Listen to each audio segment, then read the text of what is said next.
시간 함께 봉독할 하나님의 말씀은 마가복음 8장 34절로 38절의 말씀입니다. 자, 우리 함께 한 목소리로 봉독하도록 하겠습니다. 그리고 예수께서 제 아들과 함께 무리를 불러놓고 그들에게 말씀하셨다. 누구든지 나를 따라오려거든 자기를 부인하고 자기 십자가를 지고 나를 따라오너라. 누구든지 제 목숨을 구하고자 하는 사람은 잃을 것이요 누구든지 나와 복음을 위하여 제 목숨을 잃는 사람은 구할 것이다.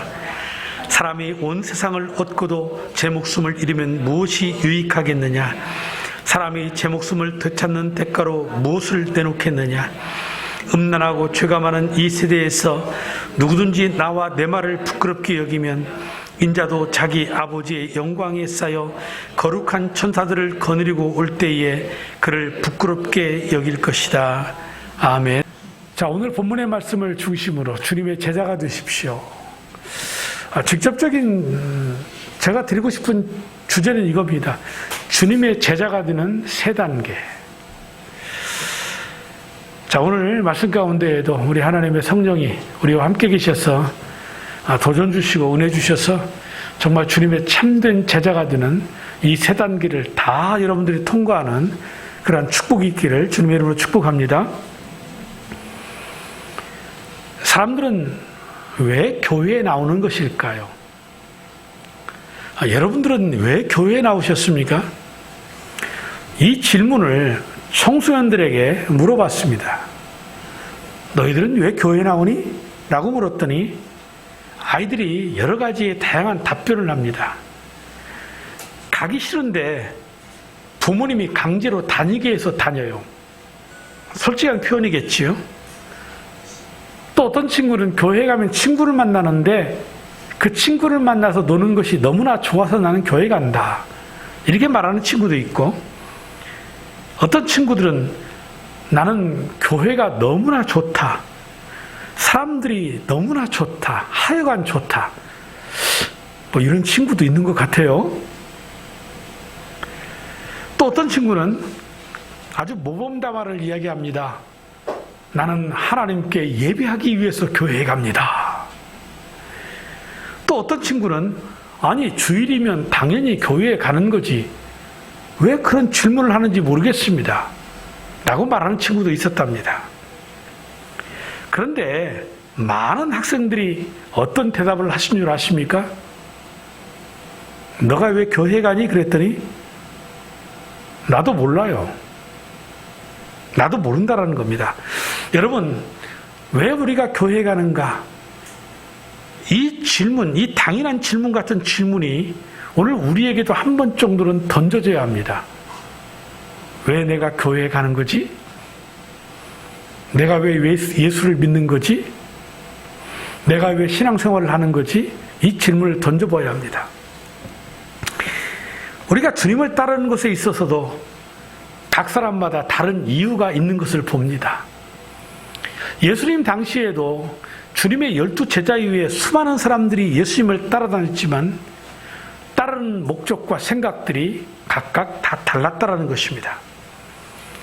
예수님께서 수많은 병자를 고치시고 귀신을 쫓아내시고 5병이어 7병이어의 기적을 통해서 사람들에게 배부르게 먹여주십니다. 뿐만 아니고 무리를 걸으시고 풍랑을 잔잔케 하시며 수많은 기적들을 제자들에게도 나타내 보여주십니다. 그러자 저들이 갖는 생각이 이런 생각입니다. 아하, 예수님을 따르면 뭔가 나에게 유익이 있구나. 이것이 보편적인 무리들의 생각이 아니었겠습니까? 하지만 예수님은 기적을 행하실 때에도 그 사람들이 생각하지 못하고 이해하지 못하는 다른 계획을 가지셨고 묵묵히 그 계획을 이루기 위해서 한 걸음 한 걸음 나아가셨던 것입니다. 이제 어찌 보면 이 마가복음의 이 지금 8장의 자리에서 예수님은 진정 이루시기를 원하시는 어떤 다른 뜻을 나타내시기를 원하세요. 이제까지는 이 일을 이루기 시작하시기 위해서 행하셨던 일들이었던 것 같아요. 오늘 우리는 그 부분들을 살펴볼 것입니다. 그래서 특별히 시간을 내어서 이 제자들을 불러놓고 이 제자들을 따로 준비시키는 것입니다. 그 주제가 뭐냐? 제자들이 걸어가야 할 이 제자의 도에 세 단계가 있다. 이것을 가르치신 것입니다. 여러분, 그렇다면 참된 제자가 되기 위해서 우리가 통과해야 될 그 세 단계는 과연 무엇일까? 첫째는 주님을 바로 아는 것입니다. 제자는 먼저 스승이 누구인지를 알아야 합니다. 알지 못하고 따른다라는 것은 착각에 불과한 것입니다. 그래서 주님은 먼저 제자들에게 질문을 던지신 것입니다. 마태복음 8장 27절에 사람들이 나를 누구라고 하느냐? 그랬더니 제자들이 이 대답을 쉽게 해요. 왜요? 이미 알고 있기 때문에. 그래서 예수님을 엘리야라고도 하고 선지자라고도 하고 그렇다고 하더라 이런 얘기 하지 않았습니까? 여기에서 이 무리들의 이 예수님을 바라보는 시각이 보여집니다. 무엇입니까? 3인칭입니다. 그분, 그 선지자, 이런 뜻입니다. 자신과는 전혀 관계없는, 인격적인 관계가 전혀 없는 바로 그분, 그 선지자. 이때 예수님께서 제자들에게 다시 묻습니다. 예수님은 무리들의 생각이 중요한 게 아니지요. 지금 누구의 생각이 중요하다고 그랬습니까? 제자들입니다. 이 제자들에게 자신의 이 도를 가르치시기 위해서 지금 제자들에게 특별 교육을 하고 있는 과정이기 때문에 야, 세상 사람들이 그렇게 생각한다면 너는 나를 누구라고 생각하느냐라고 할 때에 베드로가 29절에 선생님은 그리스도이십니다라고 그렇게 대답을 했던 겁니다. 그러니까 무리들처럼 단순히 3인칭의 그분, 그 선지자가 아니라 그래도 이제는 예수님과 제자들 사이에는 어떤 인격적인 서로의 관계가 형성되어서 이제는 2인칭, 나의 주님이십니다. 바로 그런 고백을 하게 하는 거죠. 여러분, 이 고백을 할 때까지 제자들 참 많은 시간이 걸렸습니다. 지금 우리는 성경에 나타난 예수님의 행적을 글로서 읽고 충분히 이해할 만하니까 믿으면 되는 거예요. 그러니까 내가 30년, 40년 내 사고와 가치관을 가지고 살았을지라도 예수영전 모임에 나와서 1시간 그 복음을 듣고 그래, 내가 예수 믿어야 되겠다. 예수 그리스도는 나의 구주이시다. 하나님의 아들이시다. 이거 고백할 수 있어요. 하지만 제자들이 이 1단계의 제자도의 과정까지 통과할 때까지 시간이 얼마나 걸렸습니까? 예수님이 이것을 고백하기 위해서 수많은 기적을 행하신 것이지요. 그래서 그 기적들을 보면서 저분, 저 선지자가 아니라 나의 구주, 나의 주님이라는 고백을 하게 된 것입니다. 오늘도 주님은 우리에게 똑같은 질문을 던지십니다. 너희는 나를 누구라고 하느냐? 여러분들에게 예수님은 그저 그분, 그 예수님, 여러분 이 고백을 하고 계십니까? 그렇다면 여러분들은 예수님과 전혀 상관이 없는 분들입니다. 예수님을 믿는 것이 아니고 예수님을 알고 있는 것입니다. 오늘 우리는 나와 인격적인 관계를 맺고 있는 주님을 향하여서 나의 주님이라는 이 베드로의 고백처럼 주는 그리스도시요 살아계신 하나님의 아들이라고 하는 이 고백을 해야 되는 줄로 믿습니다. 오늘 많은 사람들이 교회를 다녀도 예수 그리스도와 전혀 상관없는 삶을 살고 있지 않습니까? 왜 그렇습니까? 인격적인 관계가 없으니까요. 그러니까 그분들에게는 언제나 예수님이 손님입니다. 저는 우리 예일교회 모든 성도 여러분들이 오늘 이 1단계, 제자도의 1단계 이 과정, 인격적으로 주님을 영접해서 주는 그리스도시요 살아계신 하나님의 아들이라고 하는 이 신앙의 고백을 할 수 있기를 주님의 이름으로 축복합니다. 이것이 1단계입니다. 주님을 바로 아는 것입니다. 그리고 제자로서 걸어가야 될 둘째 단계는 무엇입니까? 바로 하나님의 일을 생각하는 것입니다. 베드로의 신앙 고백을 들으신 예수님이 이제는 메시아가 하는 일이 무엇인가를 말씀해 주십니다. 31절입니다. 그리고 예수께서는 인자가 반드시 많은 고난을 받고 장로들과 대제사장들과 율법학자들에게 배척을 받아 죽임을 당하고서 사흘 뒤에 살아나야 한다는 것을 그들에게 가르치기 시작하셨다. 그런데 개역개정 성경에 보면 이 31절의 뒷부분을 이렇게 이야기하고 있어요. 서기관들에게 버림받아 죽임을 당하고 사흘 만에 살아나야 할 것을 비로소 그들에게 가르쳤다. 여러분, 이 비로소란 말이 뭘까요? 바로 1단계입니다. 이 1단계 신앙의 고백을 할 때까지 기다리신 겁니다. 그리고 이 1단계 신앙의 고백을 들으시고 비로소 2단계를 가르칠 수 있다고 생각을 하신 것이죠. 여러분, 1단계 없이 2단계는 통과할 수가 없는 겁니다.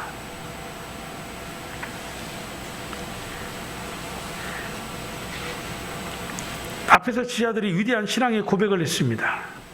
하지만 그들은 1단계를 통과하면서 예수를 자신의 구주로 믿었다고 하지만 오히려 그들에게 남아있는 문제가 무엇입니까? 그렇다면 나의 구주이시고 메시아이신 그분이 이 땅에 오신 목적이 무엇인가?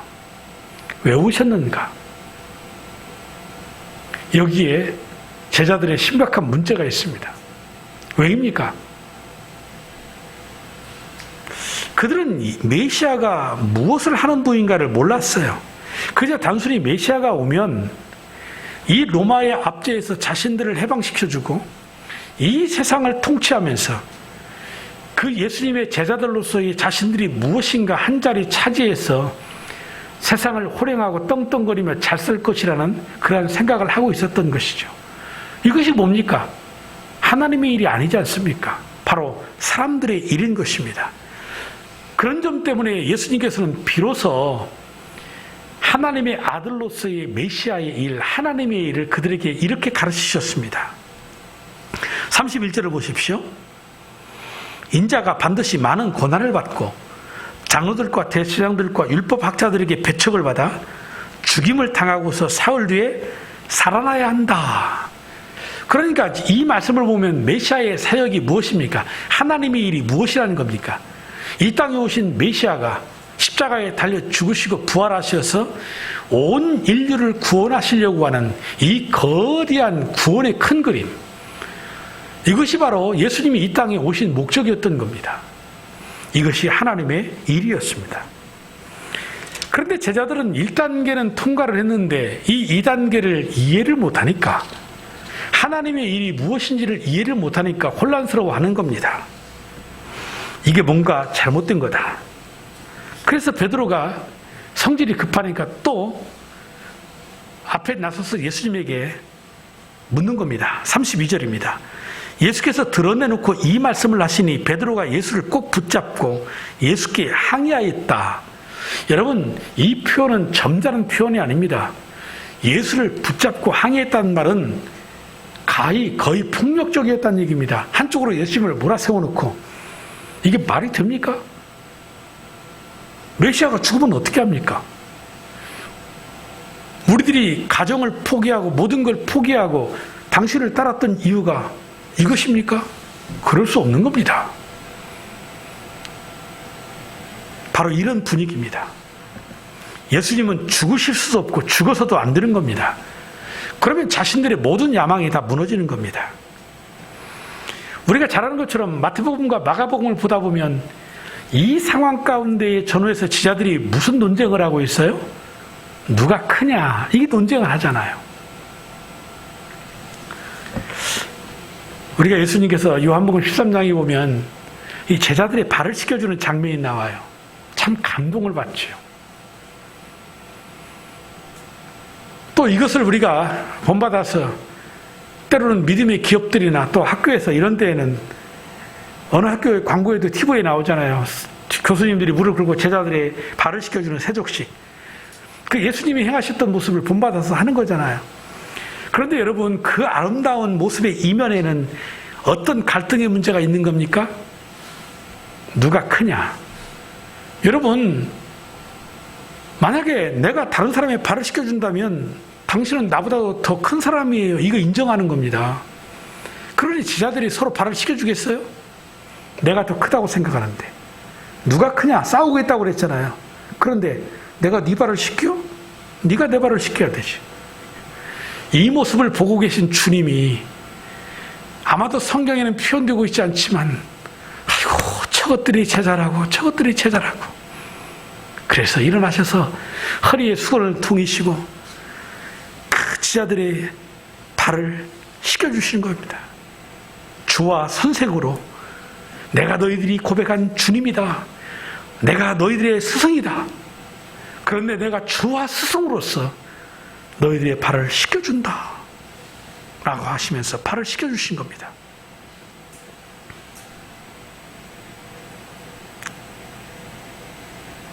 그런데 예수님이 죽으신다? 누가 예수님 다음에 2인자가 되어서 세상을 통치할 것인가?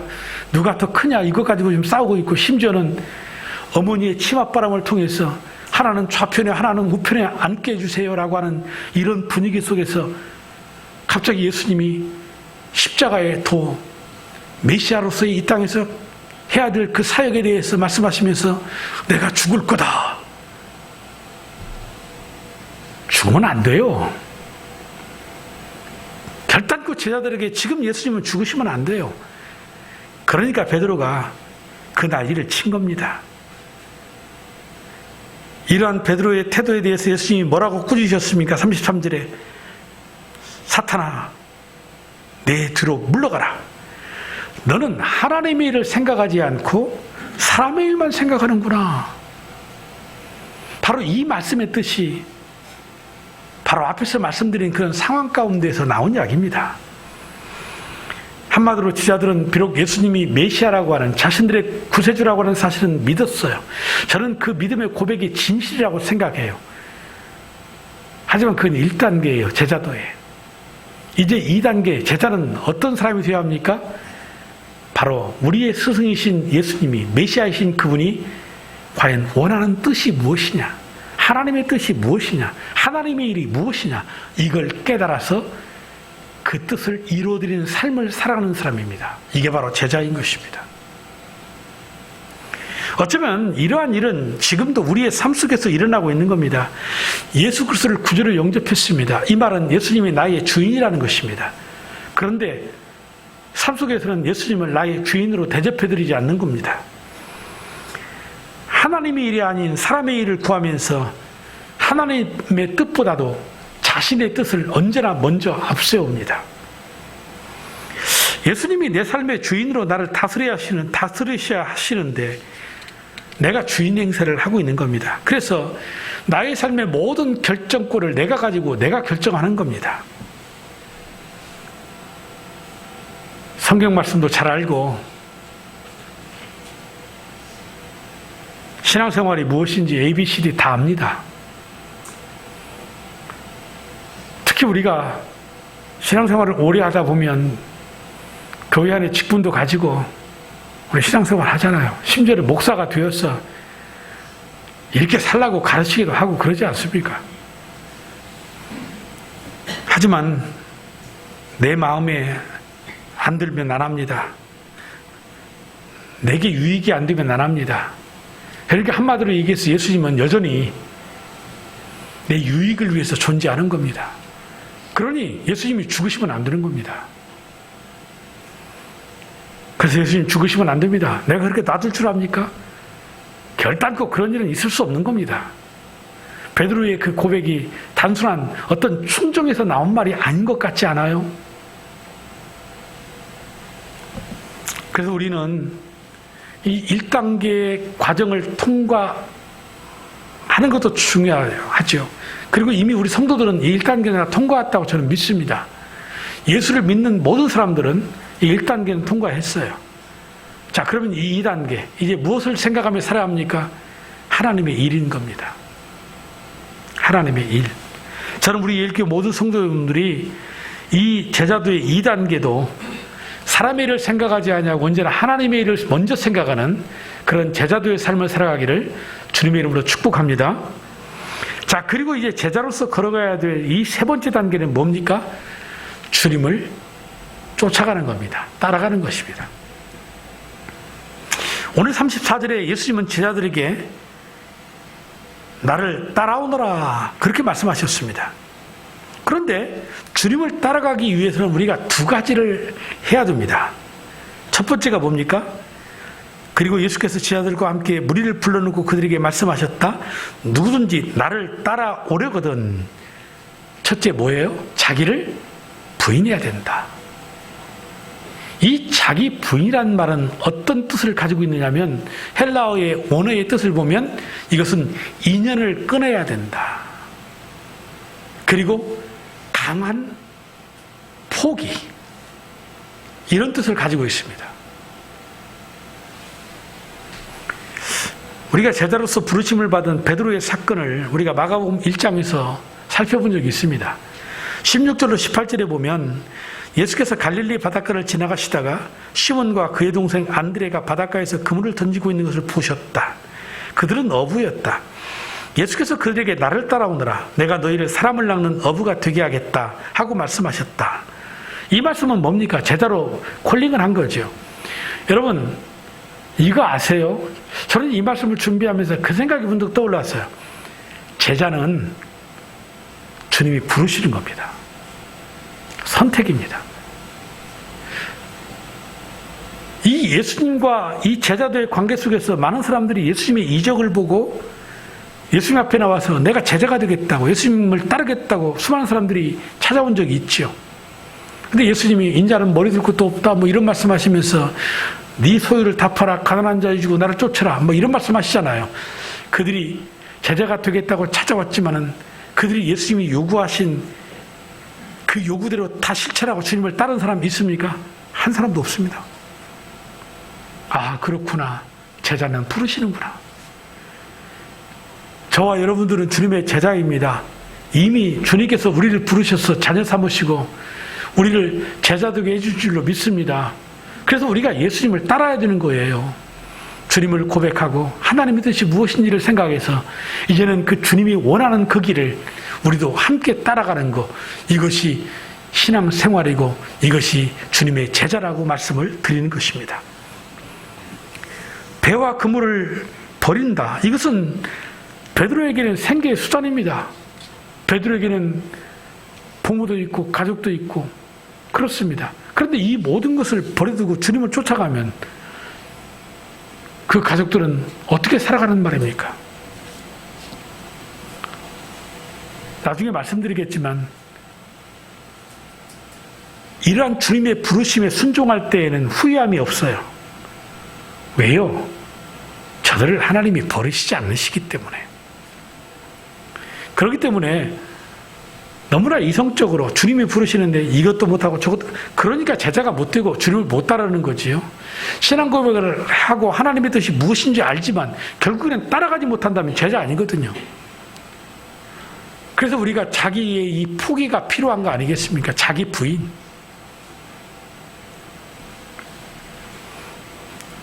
자기 생각, 자기 주장, 심지어는 더 나가서 자기의 자존심까지라도 다 버리고 예수님이 원하는 곳을 따라가야 합니다. 저는 한마디로 자기의 부인을 이렇게 표현했습니다. 자기 죽음의 선언이다. 자기 죽음을 경험하지 아니하고는 결단코 이 주님이 가신 길을 따라갈 수 없다라고 생각을 합니다. 여러분, 자기를 죽이는 것이 쉽습니까? 어렵습니까? 어렵지요. 쉽다고 생각하는 분 계세요? 정말 잘나신 분이세요. 자기를 죽이는 거 쉽다 이렇게 생각하시는 분이 계시면 제가 밥 한 끼 근사하게 사겠습니다. 존경하는 마음으로 정말입니다. 목사인 내 자신도 사람이 덜 되어서 나를 죽이고 목회하고 나를 죽이면서 신앙생활하기가 얼마나 힘든지 모릅니다. 하지만 분명한 것은 자기를 위한 삶을 포기하고 날마다의 순교자의 심정으로 삶을 살아가는 것, 이것이 제자의 삶인 것입니다. 그렇지 못하면 내가 기분 좋으면 헌신하고 봉사하다가 내가 기분 나쁘면 안 해버리고 내가 옳다고 생각하는 것은 동의하고 내가 옳다고 생각하지 않는 것은 동의하지 않고, 예수님이 우리의 삶의 이미 주인이신데 여전히 내가 주인 된 거죠. 이 사람은 아직도 2단계도 통과를 못한 사람입니다. 그러니 이 3단계가 되겠어요? 그러니까 날마다 신앙생활이 어느 때는 냉탕이고 어느 때는 온탕이에요.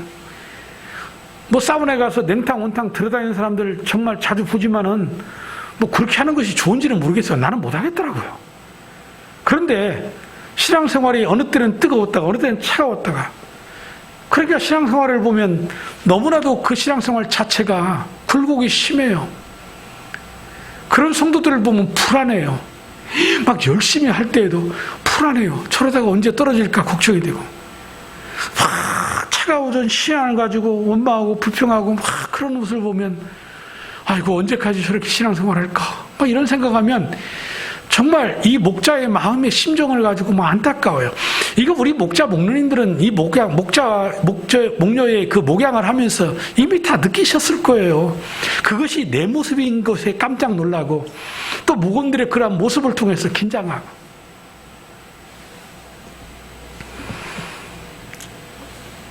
그래서 우리는 자기 부정, 자기 죽음을 경험해야 된다는 겁니다. 그래야만이 주님의 그 십자가의 길을 따라갈 수 있는 것입니다. 그러므로 오늘 저는 제 자신에 대해서 이 말씀을 준비하며 내 죽음을 선언했습니다. 나 박태규는 죽었다. 그리고 언젠가 죽겠지요. 나는 그리스도 예수 안에서 이미 죽었다. 나의 삶의 목적과 가치는 오직 주님이 걸어가신 그 십자가의 길을 따라가는 데 목적이 있다. 선언하는 겁니다. 어디 두고 봐야지. 우리 목사님 저렇게 선언했는데 난 그 말이 더 무서워 아주.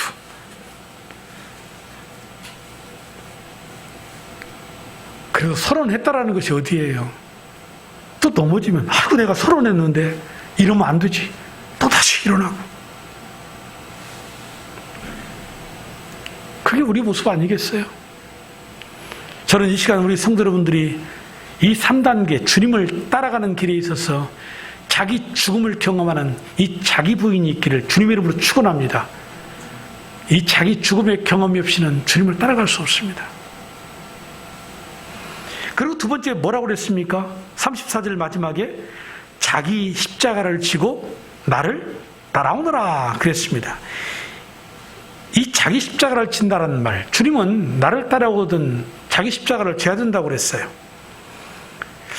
우리가 이 자기 십자가를 진다라는 것은 우리가 이 땅을 살아가면서 주님 앞에 드릴 수 있는 최고의 자기의 희생입니다. 물론 이 고난의 희생이라는 것은 자기의 인생고가 아닙니다.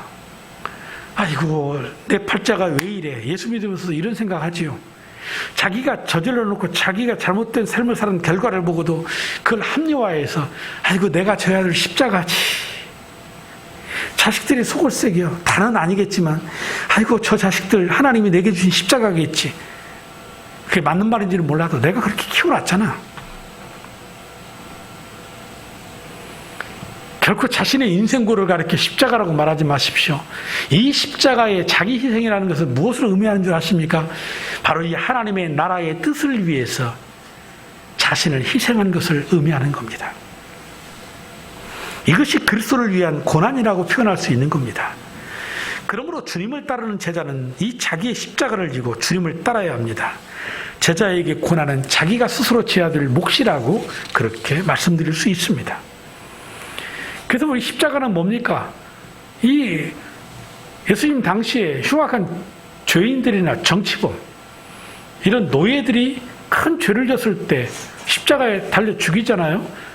그런데 이 십자가를 세워놓고 그 사람들을 데려다 매다는 게 아니고 형량이 딱 정해져서 십자가에 채용하라 그러면 그 자신이 져야 될 십자가를 자기가 메고 형장까지 가는 겁니다. 이게 자기 십자가를 지고 가는 거예요. 그러니까 예수님도 그 모진 고난을 받으시고 자기 십자가를 지고 골고다의 언덕길을 오르신 거 아닙니까? 얼마나 많은 고난을 당하셨든지 예수님이 자신이 져야 될 십자가를 자신이 질 수 없어 쓰러지고 넘어지니 구레네 사람 시몬을 붙잡아서 대신지게 해서 결국 예수님이 그 십자가에, 자신이 졌던 십자가에 예수님이 우리를 위하여 십자가에 달려 죽으신 것이죠. 이게 바로 자기 십자가인 겁니다. 이 십자가는 남에게 전가할 수도 없고 남에게 원망하고 불평할 수도 없는 것입니다. 자기 십자가는 자기가 져야 되는 것이다. 그런 뜻입니다. 그래서 누가복음 14장 27절에 누구든지 자기 십자가를 지고 나를 따라오지 않으면 내 제자가 될 수 없다. 여러분, 오늘 우리에게도 각자에게 주어진 십자가가 있습니다. 가정에서도 직장에서 혹은 공동체 속에서도 이 십자가 있습니다.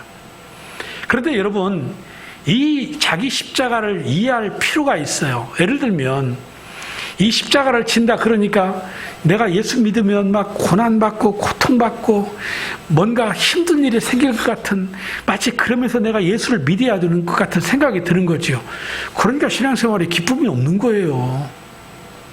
아니, 예수 믿으면 기쁨이 있고 해피하고 행복해야 되는데, 아니 십자가에서 쫓아라 그렇게 생각하고 내가 예수를 믿으면 뭔가 고통스러운 것 같아요. 아니에요. 전혀 아니에요. 그건 정말 신앙생활 뭔가 지금 착각하고 잘못 믿고 있는 거예요. 제가 일부 때는 그런 말씀도 했어요. 그런 생각을 누가 많이 하느냐? 신앙생활을 오래 하신 분들, 교회의 직분을 가지고 있는 분들. 이 공동체니까 누군가가 어떤 역할을 해야 돼요. 그게 일이 될 수 있어요. 그것이 십자가라면 십자가가 될 수도 있는 것이겠지요. 그러니까 충성하라고 하는 것이죠. 그런데 내가 어떤 직분 속에서 그 일을 감당할 수 없다면 직분 감당 안 해야 된다니까요. 내가 다른 뜻이 있어서 이 말 한다는 게 아니었다, 아니라고 그랬어요. 정말이에요. 신앙생활이 뭔데? 근데 내가 이 십자가를, 내 십자가를 내가 질 수 없는 상황인데 이걸 지고 가니까 힘든 거예요. 신앙생활 행복하지 않은 거예요. 교회 가기 싫은 거예요. 이게 누구 문제인지는 모르겠어요. 예수님이 문제예요? 하나님이 문제예요? 교회의 문제예요? 아니면 내 문제예요? 잘 생각해 봐야 돼요. 그래서 여러분, 정말 주님이 원하시는 뜻이라면 감당하세요. 그게 충성이라면 상급 주실 거예요. 아니라면 그 믿음 들 때까지, 이 과정의 단계를 통과할 때까지 기다려야 돼요. 우리가 십자가를 진다는 것은 결국 고난과 고통을 생각하지 마십시오. 그러면 무슨 말을 하는 겁니까? 자, 가정 속에서 내가 십자가를 진다. 불신 가정에서 내가 예수를 처음 믿었어요. 그리고 내가 그 가족들을 위해서 구원하기 위해서 기도해요. 부모에게 핍박이 있고 형제들에게 핍박이 있어요. 이거 제가 당한 일이에요. 그런데 내가 찾은 하나님의 뜻이 뭡니까? 우리 부모들, 내 형제들, 그러게 친척들 구원하는 것입니다. 그게 십자가입니다. 나에게. 그래서 기도하는 겁니다. 핍박을 받아도 이 핍박, 이 십자가의 길은 고난의 길인 겁니다. 축복의 길인 겁니다. 자, 직장 생활합니다. 예수 믿는 사람으로서 그리스도의 정체성을 가지고 직장 안에서 바르게 정직하게 의롭게 살려고 하니 핍박 당합니다. 이거 내가 져야 할 십자가인 겁니다. 이것이 단순한 억울한 고난도 아니요, 고통의 무게도 아닌 겁니다. 당연히 내가 그리스도인으로서 져야 될 것이죠. 그러니까 상급이 있는 겁니다. 공동체 안에서도 똑같습니다. 사랑한다고 설교하고 사랑한다고 말하지만 우리 서로가 서로 미워하고, 그런데 나는 사실은 그런 마음이 아니었는데 나를 시기하고 질투를 받을 때도 있겠지요. 내가 억울함을 당할 때도 있겠지요. 내가 져야 할 십자가입니다. 그런데 참고 견디세요. 거기에 상급이 있는 겁니다. 이 모든 것들이 내가 져야 할 십자가라 생각하면 내가 지는 이 십자가의 정의가 당연한 거예요. 그렇게 살아야 되는 거예요. 그렇게 그리스도인다운 삶을 살아가는 것이 예수 믿는 건 맞는 거잖아요. 이것이 무겁고 이것이 힘들어서 나는 그렇게 안 살겠다라는 것은 십자가를 결국은 부정하는 거고, 내가 고백했던 신앙의 1단계 혹은 하나님의 내가 뜻을 안다고 하는 그 자체, 이거 다 부정하는 거 아니겠어요? 그러면 주님 제자 아니죠. 주님과 전혀 상관없는 삶을 사는 것이죠. 그런데 어쨌든 제가 이 시간 드리는 말씀을 이해는 하실 겁니다만, 자기 십자가를 지고 나를 쫓아야 된다, 이런 설교를 듣다 보면 마음이 그렇게 썩 가볍지는 않지요. 뭔가 무겁지요. 그렇지 않나요? 저만 그런가? 제자 되면 고생만 하고 제자 되면 손해봐야 되고, 그러다가 제자 되면 희생하다가 다 죽어버리는 것이 제자 아닌가? 막 자꾸 이런 생각이 드는 거 아닙니까? 아닙니다. 결단코 아닙니다. 예수님의 제자 가룟유다 빼고 11명 다 죽었어요. 복음 전하다 죽었어요. 순교했어요. 아, 나도 저렇게 순교하고 죽어야 되는구나. 여러분, 순교가 뭔지 아세요? 그 순교 아무나 하는 줄 아세요? 어느 유명한 한국교회 목사님, 한때는 한국의 제일 큰 교회였어요. 근데 그 목사님이 이 말을 했어요. 내가 목사가 되어서 하나님 앞에 기도하고 응답 받지 못한 거 하나도 없다. 다 응답 받았고 내가 하고 싶은 거 다 했다. 그런데 단 하나 안 되더라. 뭐냐? 주님, 나를 순교하게 해주세요. 근데 순교 못했다라는 거예요. 순교는 비참한 신앙인의 마지막의 결말이 아니고, 순교는 하나님 앞에 최고의 꽃이라는 겁니다. 믿음의 영광이라는 겁니다. 누가 이 11명의 제자를 보고 아이고 바보 같은 사람들, 뭐하러 예수님 제자가 되어서 그렇게 죽음을 당했나, 이렇게 생각하는 그리스도인이 있다면 정상 아니죠. 주님의 나라에 갔을 때 주님이 이 순교자의 반열에 서 있는 이 지자들을 보고 얼마나 기뻐하시고 얼마나 저들을 안아주시면서 제자로서의 그 십자가 가지고 끝까지 완주한 그 사명자들을 바라보면서 얼마나 축복하셨을까.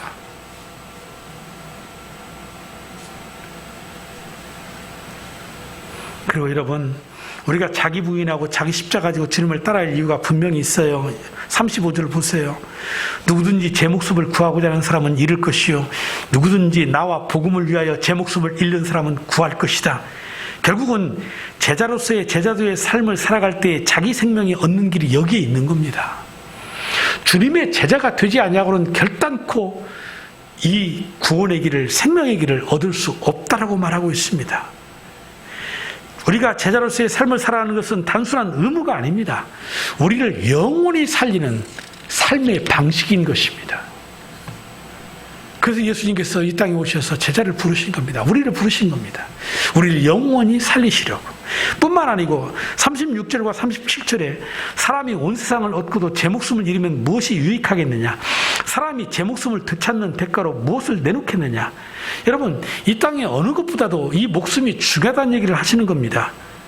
사람이 만일 온 천하를 얻고도 제 목숨을 잃으면 무엇이 유익하리요. 여러분들은 무엇을 주면 여러분들의 목숨을 내놓겠습니까? 돈입니까?